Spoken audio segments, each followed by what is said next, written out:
તો જય માતાજી ગાઈઝ, આપણે દાંતની હોસ્પિટલ પાછા આવી ગયા છીએ. રનાસન ટ્રીટમેન્ટ ચાલુ થઈ ગઈ છે હેતલને.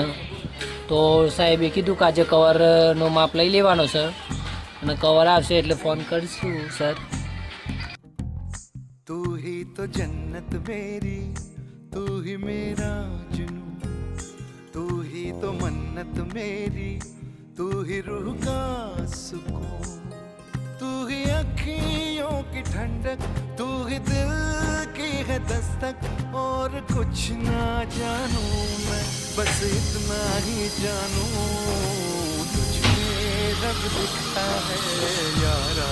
मैं क्या करूं तुझ में रब दिखता है यारा. मैं क्या करूं सजदे सर झुकता है यारा.